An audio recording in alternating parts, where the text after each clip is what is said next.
For October 25th, 2018. It is a beautiful Thursday morning. Really sunny out, nice and cool. And this is the countdown streams. This is a stream I do once every week. And what it does is I basically hang out, do a little stream, talk to my friends, until at the end of the hour a new Step Back video is born, and then you all rush to go watch it. You guys seem to like this way of doing things more than the premiere, so let's go with that. Last week I couldn't make the stream because the video was delayed due to my having to burning a lot of hours trying to get something done. So it was delayed to Friday, and instead of so I didn't have the stream, and then I decided to try the premiere feature that I got enabled, and it went all right. People seem to not really like. I don't know. I think I don't want to seed the audience. What do you guys think? What did you guys think of the premiere if you were around for it last week? And let's see who we got in the chat in the meantime. We've got my trusty cat girl Hoar. We've got Punk's Dead, Waldo, and 255 AD. 55. Oh man, that's an old joke. And we have Halloween next week. That's going to be fun. And what else is going on that's neat? The Premiere W. So, usually I do some questions or, talk about something. Geshtin, you made a stream from the beginning. Welcome aboard. I hope you enjoy it. We'll see where it goes. As far as for this week has been like my decompression week a little bit. I think that like today or yesterday really was like the end of a like 10-day long intense amount of work, and really this weekend I have a little bit more work to do, but once that's done, then my life changes quite a bit, because if you guys mentioned, if you were around on Tuesday, you'll know that I'm changing the way that I make my regular Step Back videos. And so the last one that I'm doing on a regular weekly basis is going to be done next week. And when that's done, then I get to work on my serious video, which means I get to put my work into something a little bit more open-ended. I guess spend more time researching and writing and animating and stuff like that.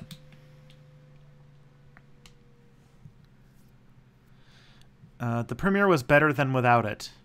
Okay. The premiere was good for once.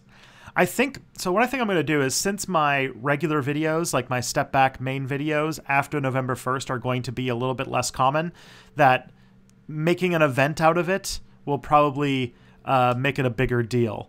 And so I think that would be a great example of when to do a premiere. Who else? So, do you think Sub-Saharan Africa would still be relatively poor even if the IMF hadn't fucked them over? No. I mean, the IMF are not the ones that fucked them over. Sub-Saharan Africa would probably still be poor if it wasn't for the IMF, to a degree, much less. But the main thing is that Europe has been fucking them over for centuries, and that is why the region is so poor. Because France and the Netherlands and the British all took their turns just destroying the country's infrastructure and reaping all of its natural resources, and then leaving without much thought towards their future. And so those countries were a mess. And then after that, they put them in years and years and years of punishing debt repayments. And even then, I think that we actually have quite a skewed idea of what Sub-Saharan Africa is capable of. Like, these countries are actually doing a lot better than they used to be, and they are starting to become a lot better off than they were in the past. Because mainly what's causing, like these days, besides the IMF loans, civil war is causing a lot of impediments to their development. And those are actually starting, except in Sudan. In other places, the civil wars are actually starting to quiet down a little bit.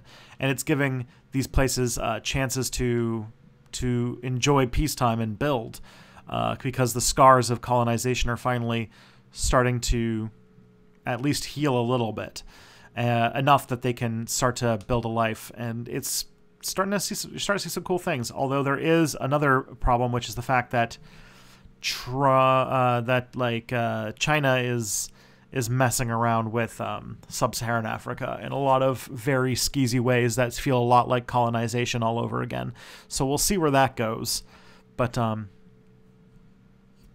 when I was doing my research on the Rwandan genocide, I was actually quite surprised and impressed by the kinds of things that Rwanda has been able to do since the Rwandan genocide, and how much of a modern country it's become.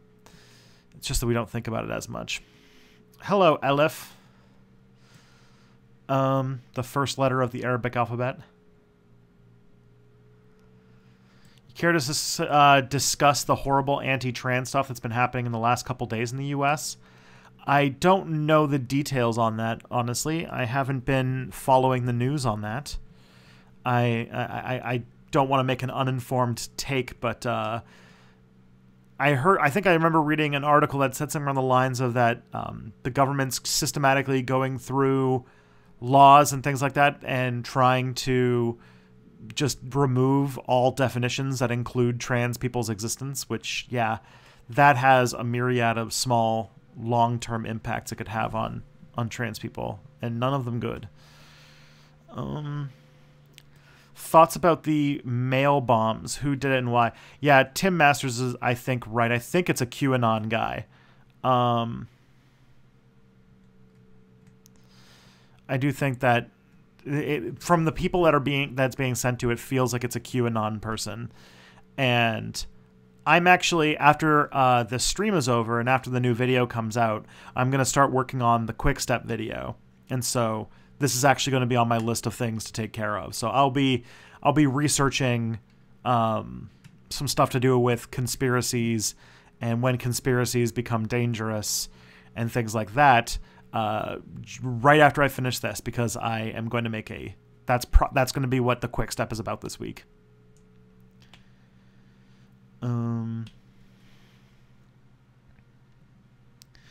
Where we got next?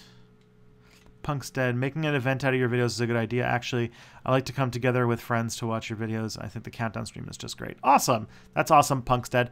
So I think that when I do, my once a month videos, I will make it a premiere. I think people will like that. I just maybe won't do it like 1,000 years in advance, maybe like the day before or something, because I know that some people have issues with their watch later thing, and that people want to watch videos on watch later, and that the premieres showing up on the subscriptions feed makes things a little bit unwieldy to use. But we'll see how we can make that work.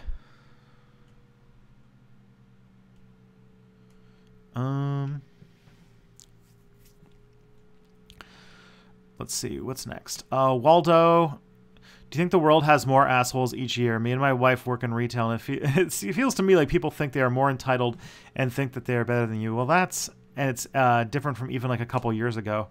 Jeez, because like I worked in fast food when I was a teenager, and people were already pretty shitty. So like, to think, yeah, people getting worse. I think that people are getting more desperate. I'm not going to try and, to devaluate your experience, but I think that people become more selfish and become more obsessed with status and who they think they're better than when they're more anxious about their own place in the world. And I can imagine that would come out as cruelty to service workers. I'm very sorry that you have to go through that, and that your wife has to go through that. Was Hong Kong better off during British occupation than now? Well, Gares, I have no idea. I imagine that the people who live in Hong Kong would have to answer that question for you. And from what I can tell, the people in Hong Kong seem pretty unhappy with the transition. But that's just because I remember like the Umbrella Revolution or something like that happened a couple years ago. But honestly, I don't know the details, and I imagine that the people of Hong Kong probably have more things to say on that than I could ever say.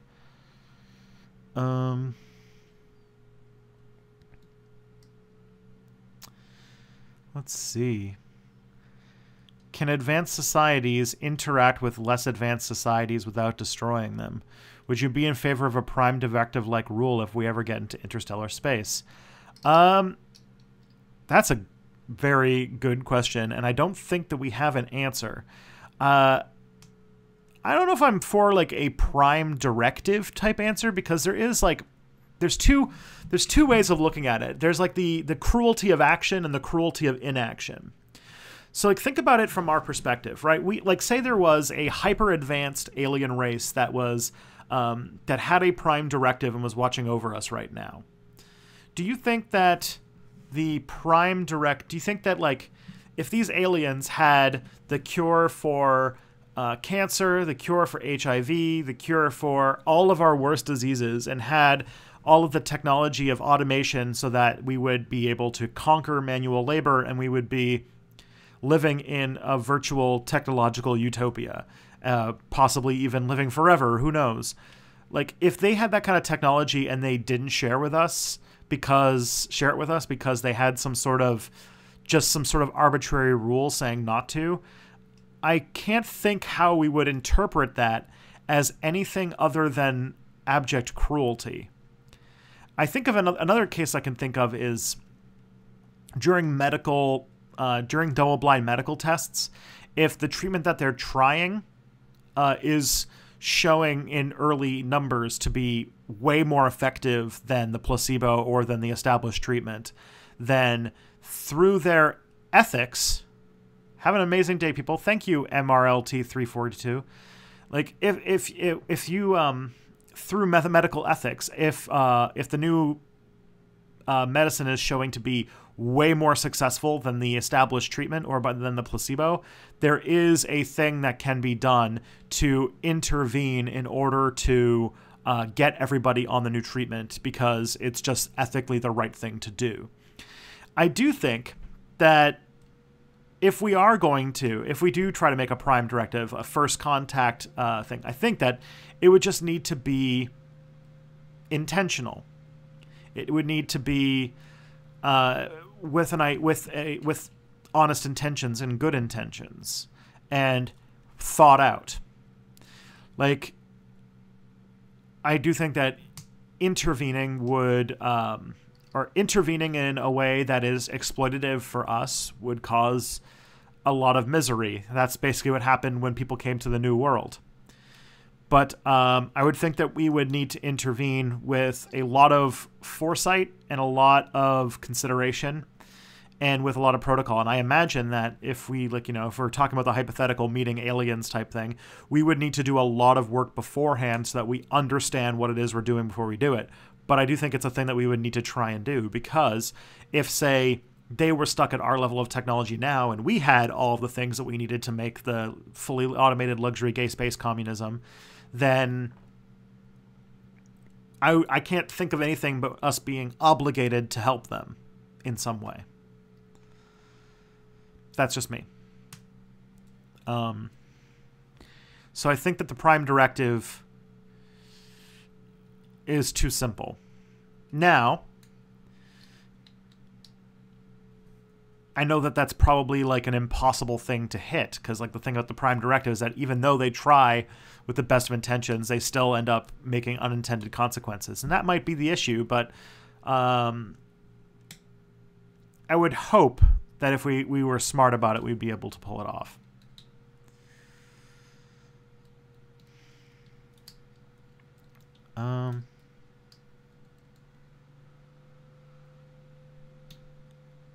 Oh man. So what are you up to? How's everyone's week gone? I myself have been enjoying this week. It passed me by so fast. I have to decide whether I'm going to go to a Halloween party tomorrow. I'm going to be seeing The Room this weekend with one of those midnight showings of The Room with my wife. The game store near my house just reopened, which is nice. Hello, Dodoki. Do you agree with Noam Chomsky's assertion that the American Republican Party is the most destructive political entity on Earth? Yes. Yes, it is.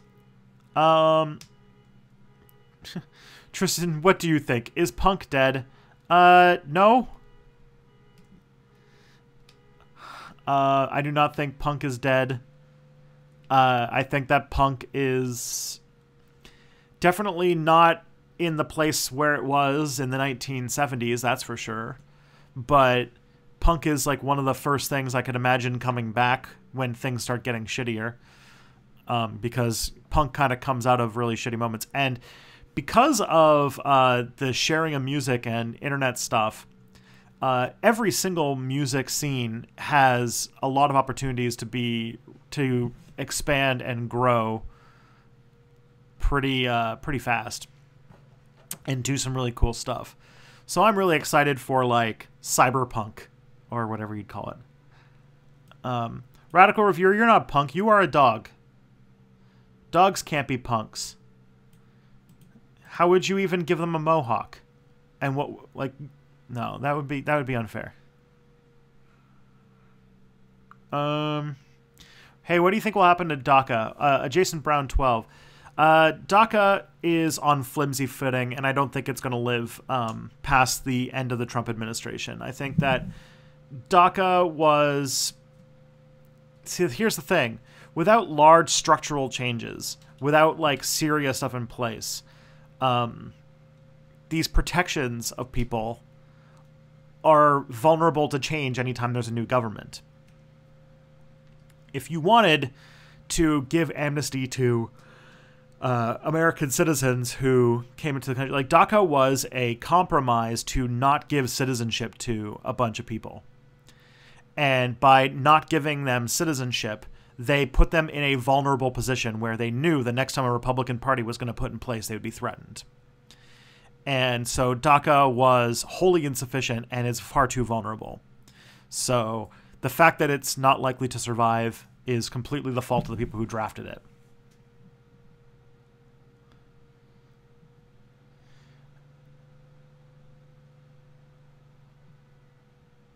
Tristan, isn't it weird Turkey make Khashoggi case huge? No, it's not weird. Friggin' Recep Tayyip Erdogan is really into the Muslim Brotherhood, and so is Khashoggi. So, like, it makes a lot of sense that Erdogan's making a big deal out of it. Can you make a video about the Canadian Senate and its shortcomings? Maybe.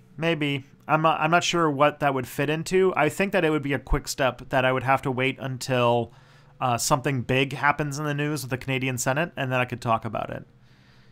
We'd have to see. Born to Feel, what games do you play? I play a lot. I run Dungeons & Dragons once a week, every Wednesday night. That's been going for about 2 months now, maybe almost 3 months, and that campaign's going great. Everybody's having a really fun time, so that's really... I'm having fun with that one. I also play a little bit of World of Warcraft. I'm getting a little bit bored of it right now, as I do. And then I also play a lot of Stellaris, and Stellaris just had a huge announcement, so I've been wanting to play it a little bit more. Those are the games I play the most. I just got a Xbox controller off Amazon that I'm going to use to try and play like some more of the action games that I've purchased, like Assassin's Creed and like what's that game that I bought? The shooter game. I bought a shooter game called BioShock, and also I bought I have Final Fantasy VII, and Final Fantasy VII's port sucks. So now that I have an actual controller, I might actually play through those and finish them. Hey, I remember you. You're that jaywalking punk anarchist. Yeah, you play that at the beginning of your videos, Radical Reviewer, and I know that it's nostalgia, but I think it's nostalgia for a generation that's after mine, and so it's very strange because I do not know the cartoon. I don't. I think it was after my time. I think I was grown up by then. I feel like a dog would not like the punk show. Dogs don't really like loud noises. Like, dogs get mad when you vacuum the house. Why would a dog like a punk show? That's my question. What's the best angle to counter propaganda of the migrant caravan moving through Central America? I think that you need to frame it as a question on it's a human tragedy. Like, I think that the biggest thing you can do is tell the story of the people on the caravan. Talk about what they're trying to escape and what they're trying to do. I think that the fear-mongering is just over the top. And yeah, it's just... I think that you really need to talk about the people who are on that bus and what their stories are. Because it's always about stories. It's always about narratives.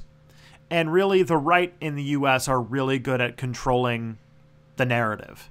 And you need to tell a more compelling story on top of that.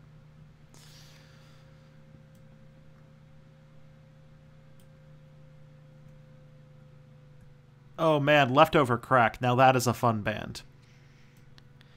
Isn't the Queen still the head of state in Canada because of some weird loophole? It's not a weird loophole. The Queen is the head of state in Canada because we became independent through Dominion and then you know, like, just gradually. The Queen is technically the head of state, but she has a representative called the Governor General who does all of her work here. And for the most part, just signs whatever bills are put forward. So, like, really there's not a... really the Queen's role is ceremonial. And for a large part the Senate is too. Not as much. The Senate still has quite a bit of a role, but really all of the decision is made in the sort of population, or it's made through Parliament. It's not made through it's made, yeah.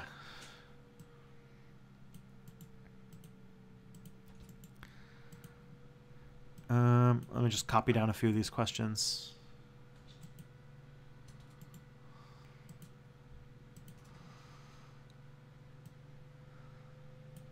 All right, Waldo, what's today's video about? Today's video is my Halloween special. I've been talking to the LeftTube people, and a lot of LeftTube people have Halloween specials this year, so expect a whole bunch of nice Halloween videos. My Halloween video is about Elizabeth Bathory. So today's video is about Elizabeth Bathory, who has a sort of legend about her that turns out to be pretty... there's a legend about her that would really help out. It'd be interesting to see. You're gonna like it. I'm very proud of it.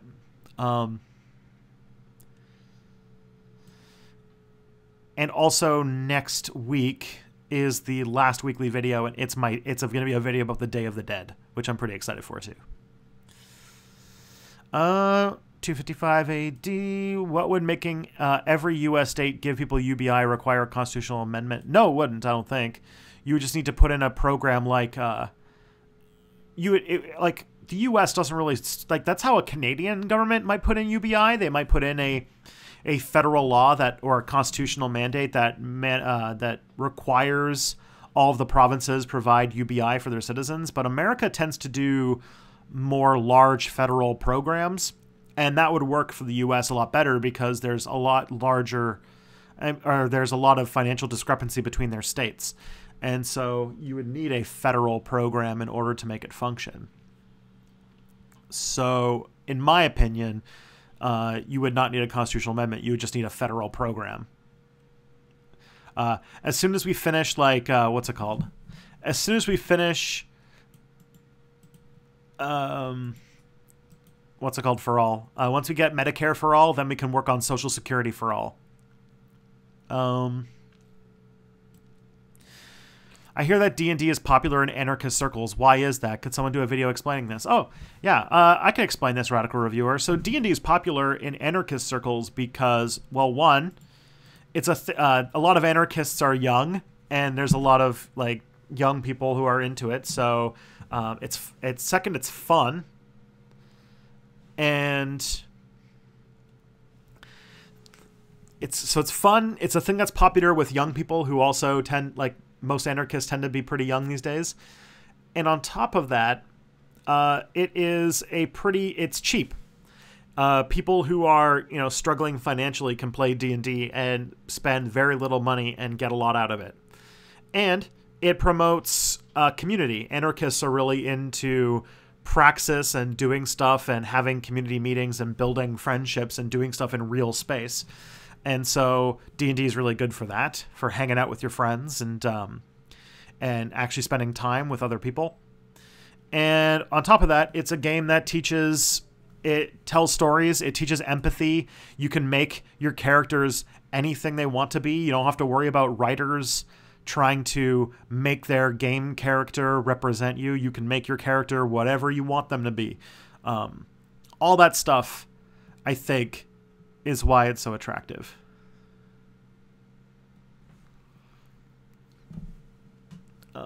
So,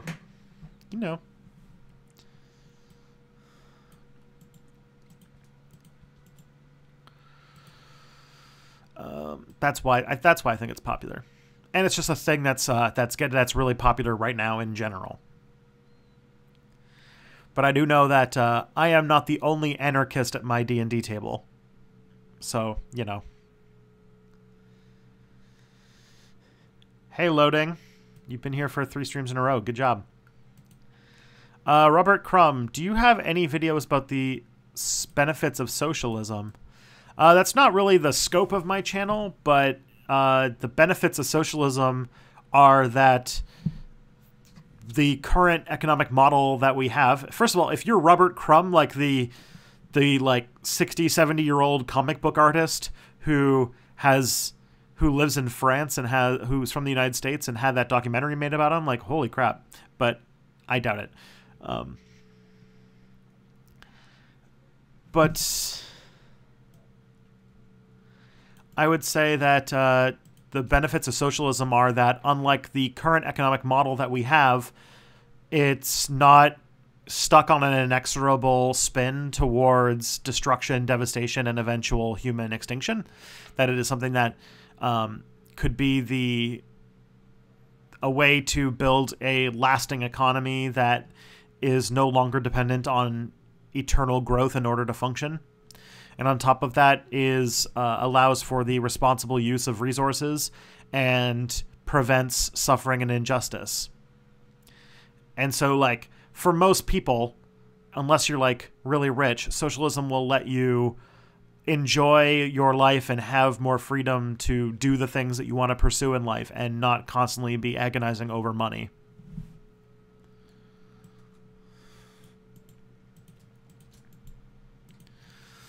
A man chooses, a slave obeys. Quote from Andrew Ryan, the antagonist of BioShock Reflections. I haven't played all of BioShock yet. I tried playing the game, but then, like, without this controller that I have here, it wasn't really fun. The controls weren't really good, so I didn't play it. But now that I have this controller, maybe I'll get into it.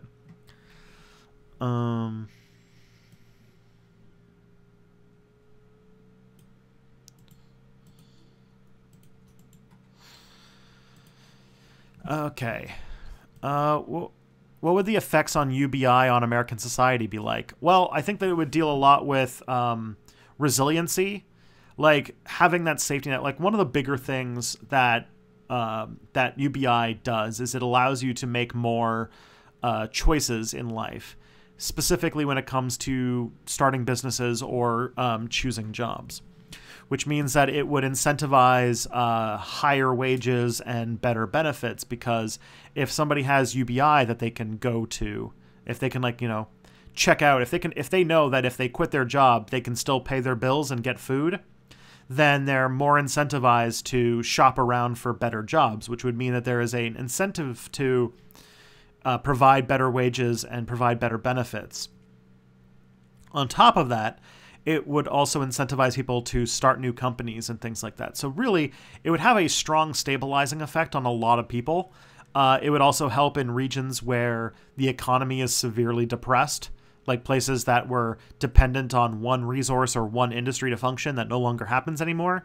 Like in America, places like Detroit and West Virginia, because like West Virginians, like it's not that they love coal. Coal, like people who worked in coal mines were, you know, the work was like literally killing them. What they liked was like financial stability and having political power through their union.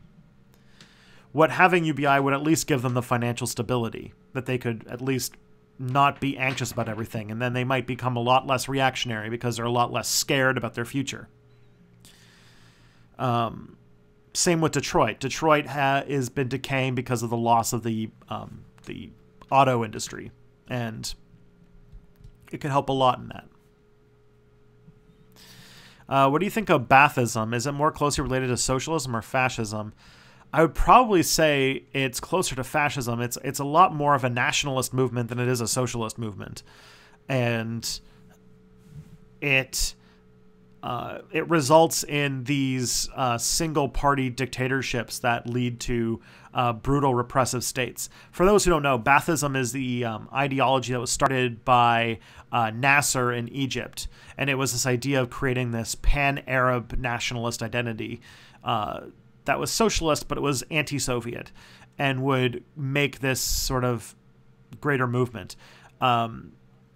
Nasser had it in Egypt, but where it was really successful was in other places like, I think one of the biggest things that I would like to think of is Iraq and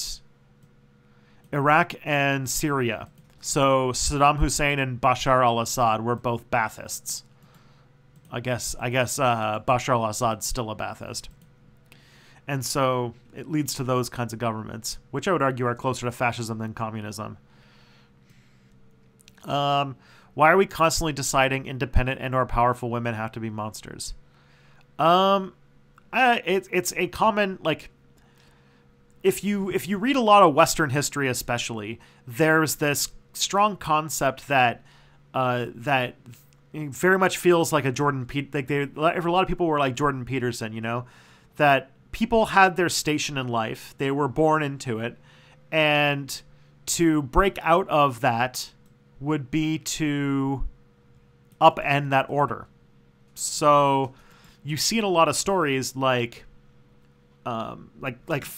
people making deals with the devil in order to get rich and become famous above their station. You know, a peasant, like Aladdin's story, right? Like a peasant who becomes a prince. And then there's always some sort of huge negative side effect to that because they are breaking the order. Women who have some sort of independence and order in like traditional society are breaking that. They're breaking that hierarchy, and so you end up with a lot of women who, like, that's how the story goes. That's why there's a lot of these like witches and this like backlash against women who achieve some sort of independence, autonomy, or power. And that's why, you know, 255 AD's already seen the Elizabeth Bathory video, and so they know that Elizabeth Bathory's story is a little bit suspect.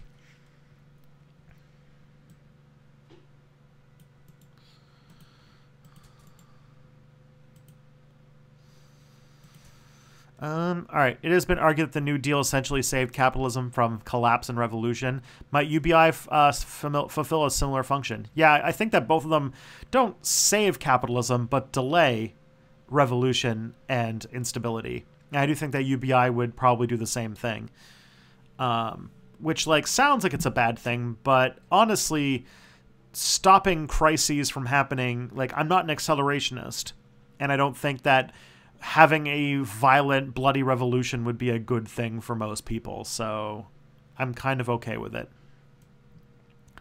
A lot of political radicals, far left, alt-right, are all young. Do radical political ideologies attract young people in greater numbers? Why? Well, it's always like when you're young, you can be more, you'll be more idealistic. You tend to have less stuff to be radical, like a lot of people become moderates in later life because they have more things to worry about.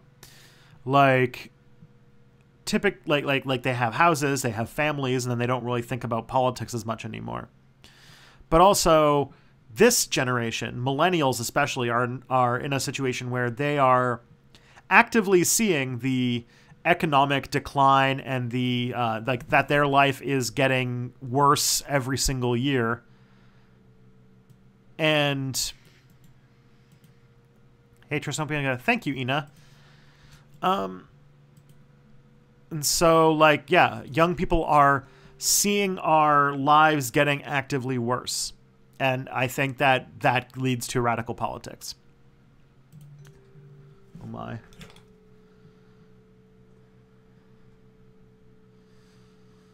Let's just turn off the sound on my phone.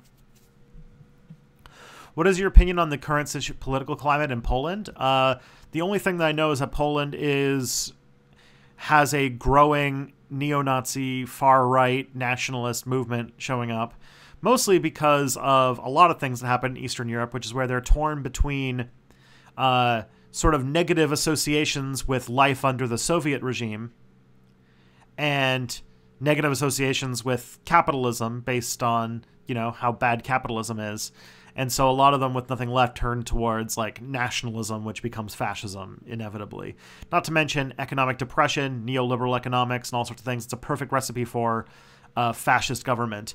And Poland, if I recall correctly, is like actively disassembling all of its democratic structure to turn into like a full fascist dictatorship. Like they're replacing members of the Supreme Court, and like media companies are starting to get bought up, and it's like a whole thing. So like they got accepted into the European Union and they're becoming less of a democracy. And like the European Union is kind of scratching their head to figure out if they should kick out Poland because they're no longer a democracy, which is a curious question because that's never happened before.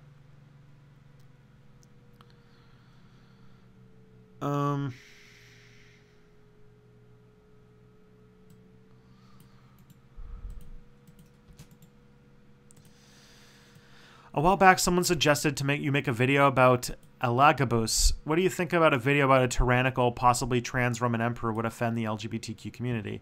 Maybe some. I do think that visibility is important, and I think that one of the biggest issues in LGBTQ plus history is that there's just not a lot of visibility. That the people, like, there's stories of trans people, of people of queer identities just don't show up in history. And it's shown this sort of story that leads to people getting this idea in their head that like LGBTQ plus people just didn't exist before like the 1960s, which is ridiculous. Trans people have been around forever. There have been trans people as long as there people have been transgendered as long as there has been gender to transition between. People have been like who have been gay, lesbian, and bisexual since actually even before that sexual orientation was even a thing. Before about like the 1950s or so, like homosexuality was a thing you did. It wasn't a thing you were. And you know, there's stories of it that go all the way back forever. So I think that there's a true I think that not that many people would be offended because it would be about visibility. And obviously if I were to take a subject like that, I would try to do my best to make it work, and also clearly imply that being trans does not cause you to be a tyrannical emperor. It's just that this person might have been trans. Okay, that's part of their story, not their entire story. But to know that people existed back then who were trans is important. So it fulfills certain functions. There is a wonderful book called, I don't know the title of it right now, but it was made by Anita Sarkeesian. It came out fairly recently, and I'm going to be reading it. It's on my list of books to read. And it's about a bunch of, famous women in history. And it has a whole chapter or a whole section of the book, which is on women who were villains of history. And it goes through their story and talks about some of the women who committed the worst atrocities in history. And I like how Margaret Thatcher's in that section, which makes me happy. So I'm pretty excited to read it.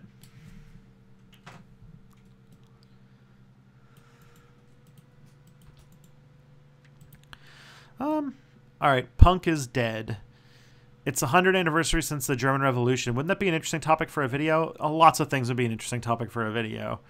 I have to throw out ideas all the time because it's tough.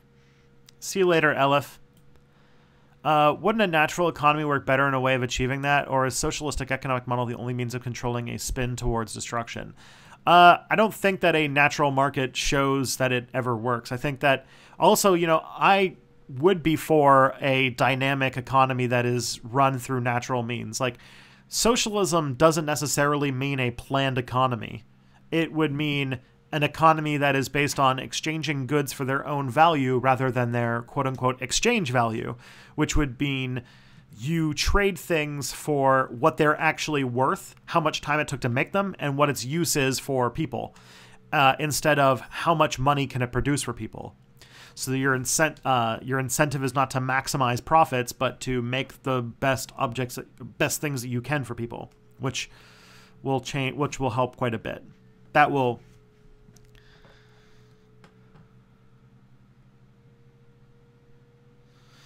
Yeah, Eligibus was tyrannical in a way that you'd expect to happen when you give a 14-year-old unlimited power. Yeah.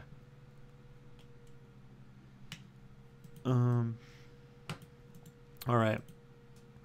We have about 15 minutes left.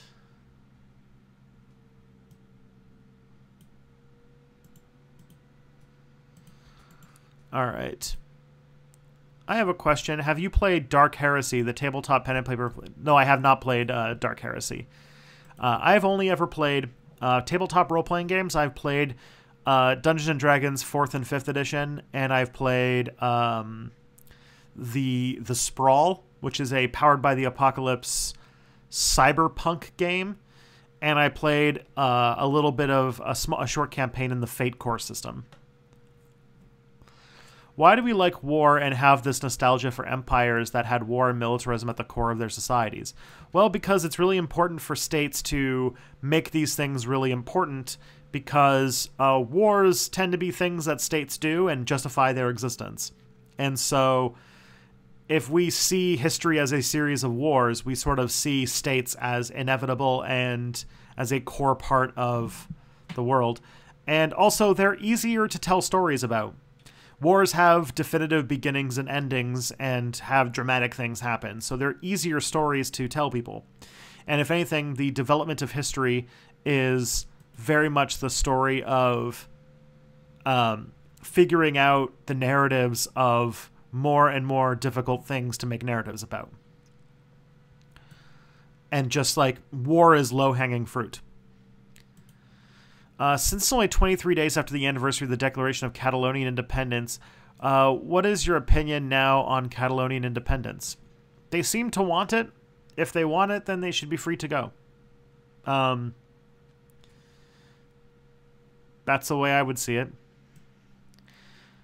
Are you going to put a video on the Trump administration's attempt to disenfranchise the LGBTQ+ community? Did you see they are attempting to remove their protection under the UN human rights? No, I did not hear about. I have not read about it specifically. I think it's bad, but also I'm not a news service. I can't be expected to report on all stories.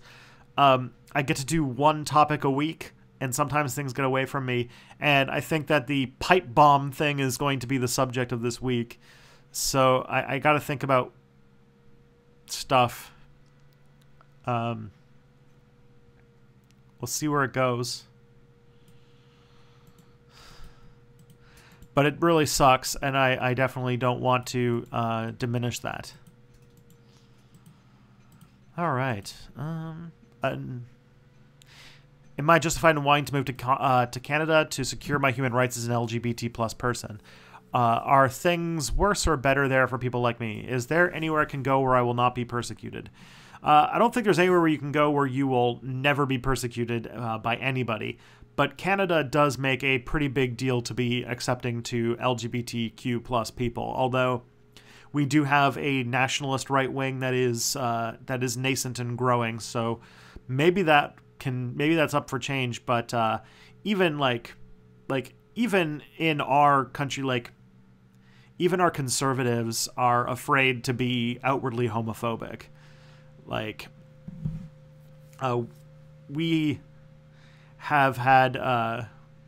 We've had conservative governments with gay marriage and it didn't go away.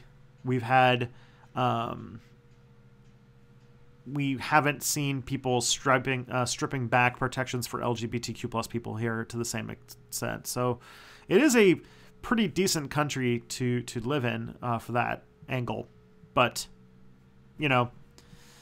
it's a constant struggle. It's a thing that we're always going to be having to change. So,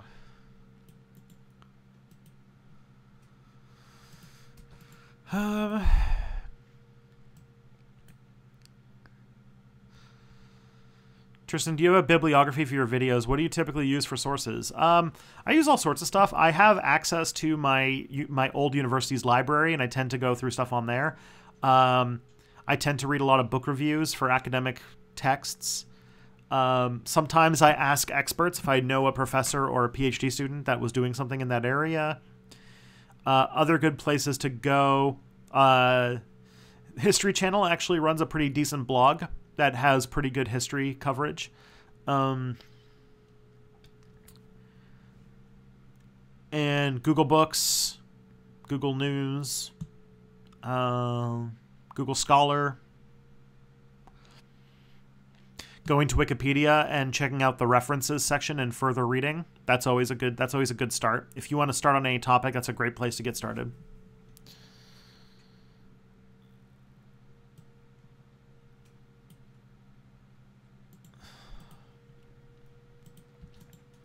All right. Is anarcho-communism a tautology? Maybe a little bit. I think that whatever's after the hyphen on whatever type of anarchism you agree with, it doesn't tend to be how you think the world should be run. It's more about what you emphasize. Anarcho-feminism is not somebody who is not an anarcho-communist, but somebody who just sees gender as a primary part of their concept of dismantling unjustified hierarchies. For the most part, they get along. It's just that when you get to people whose ideas on how to dismantle the state involve getting rid of all technology and letting people who have disabilities just kind of wither and die, that's the part where people are like, yeah, go to hell. But you really can't be a anarchist and believe in capitalism. It's just kind of it makes no sense.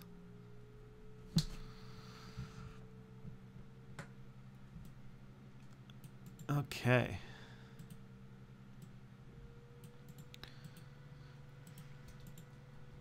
Let's see. I don't have any open borders, but I wonder, wouldn't it be difficult for certain countries to host a big influx? To be honest, I'm not well informed, but instinctively I see. I don't know. People will be free to go and find their families and live in places. If you wanted to deal with problems with large influxes of people, you just need to stop having wars and economic devastation in random places. I think that people move to countries because they're trying to make a better life for themselves. If that wasn't a necessity, they wouldn't do it as much. So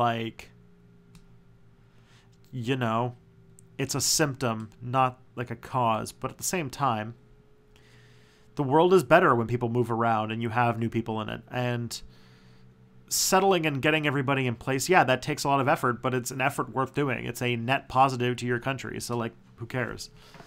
I think that it's a good problem to have. If people are rushing to your country because things are so awesome that they want to show up and make it more awesome, then, you know, you're doing all right.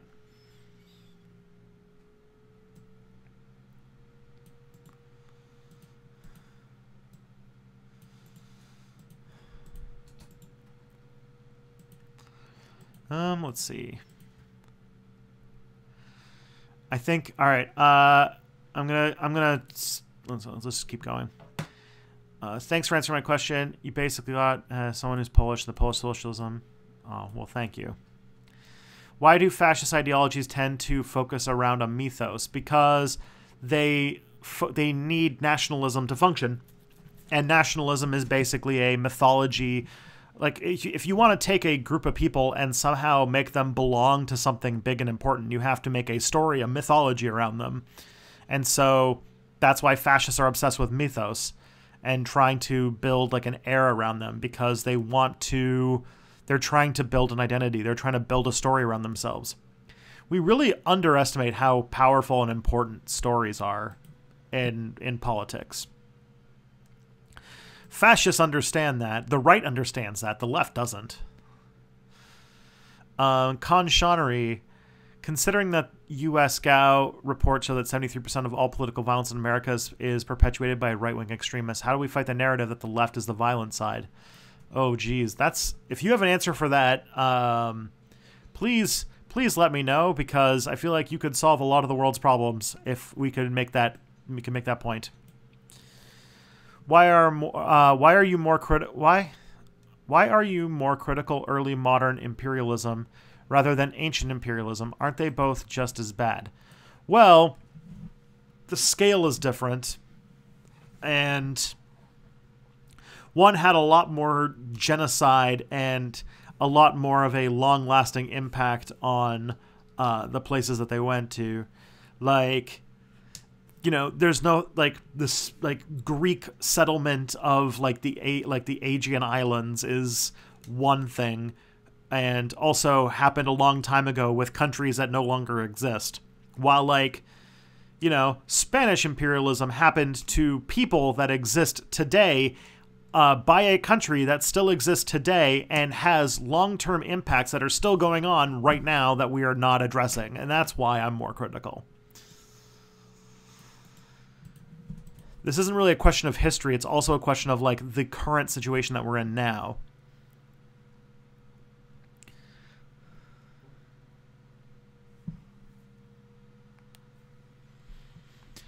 I've been writing about the alt-right lately for a long essay, and there's definitely a lot of terrorists to write about. Which do you think would be the most interesting ones to write about? Geez, that's a good question. I don't have an answer for you. I'm sorry.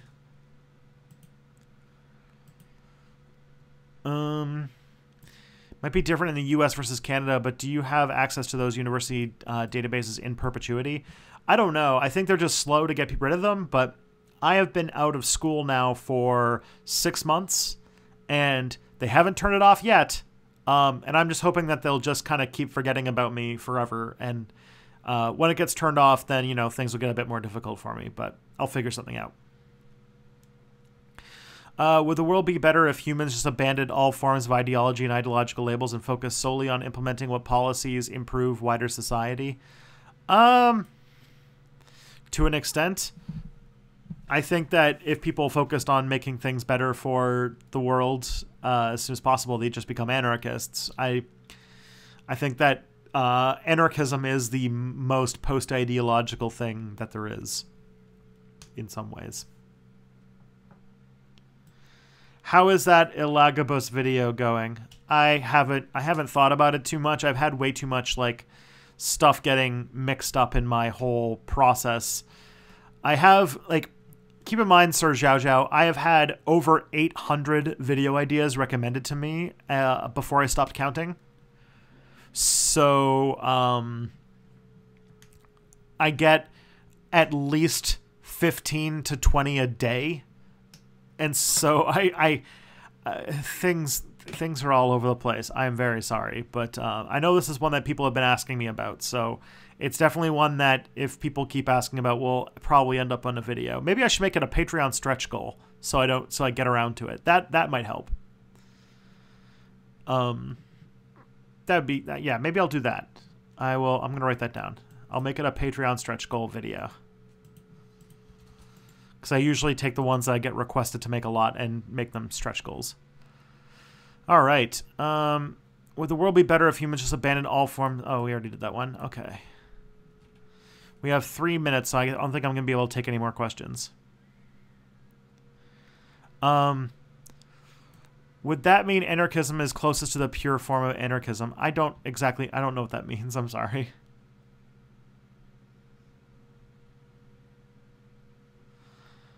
Are you in favor of raising all children gender neutral? I think that would be a good idea, but also I know that that is a difficult thing to do in our current culture. Like, there is going to have to be some trade-offs that, like, when I become a parent, that I'll have to make between, like, what are the things that you want to do because in a perfect society you should be able to do that, and what are the things that, like, if you do the right thing, you're going to end up with someone who's ostracized and doesn't fit in society at all. And I think that that's a thing that I'm going to have to think about quite a bit. Because, yeah, the idea of raising a kid to be default cisgendered until they say otherwise seems like it would be a pretty bad thing to do. But I feel like it would actually be pretty easy to just kind of not give a shit about gender, like not do gendered things with kids. And I probably will try to avoid gender at all possible if I can as a parent. And then who knows what'll happen with anarcho-capitalism is the closest thing to pure anarchism. No, it's actually pretty close to fascism. ANCAPs don't really believe in anarchism. It is like literally the opposite of anarchism. It's taking, like, let's take all the things today are under two things. They're either controlled by capitalist forces that are like fascist dictatorships, or do we have states which are still totalitarian but have like a vague semblance of democracy. And ANCAPs think that the freest way to do it is get rid of the vague sense of democracy and just replace it all with these mini fiefdoms and like the CEO being king. And it's like, okay, yeah, that's not anarchism at all. But yeah, to back on the gender neutral thing. So I think that when I raise kids, I'll be using gender as little as possible. I'm not sure if I can do much about pronouns. That's a thing that I think is going to be, that we are not there yet in culture for me to just be like, yeah, I'm going to use they, them pronouns until they tell me what gender they want to be. But I can try my best, see how it works out. I definitely won't be resisting any gender identity that any child of mine will believes that they are, identifies with. So there's that. I find it interesting how the alt-right claims that the left controls narratives. Thoughts? Yeah,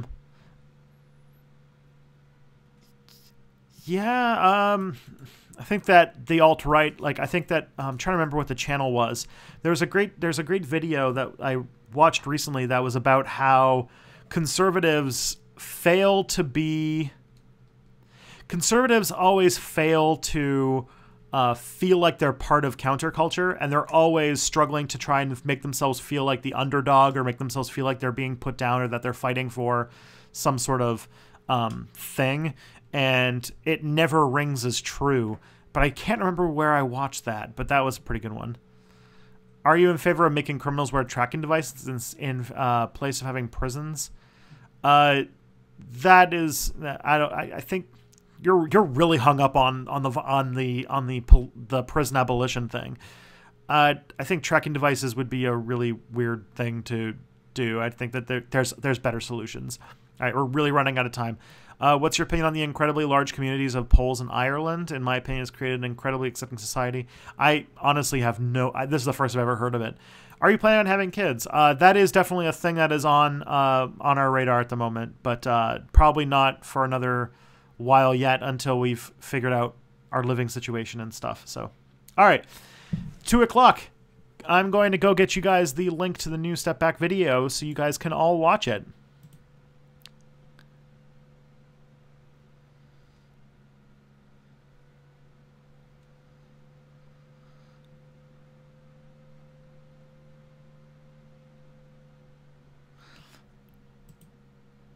I think that, Michael Kirscher, I think that I'll just avoid using any sort of explicitly gendered things. I don't know exactly what it would be, but honestly, I haven't thought about it too much yet, so that's for the future. Anyways, here's a new video. Enjoy it. Like, share, subscribe, etc., etc. You guys have a great week, and I'll see y'all on Saturday. Bye.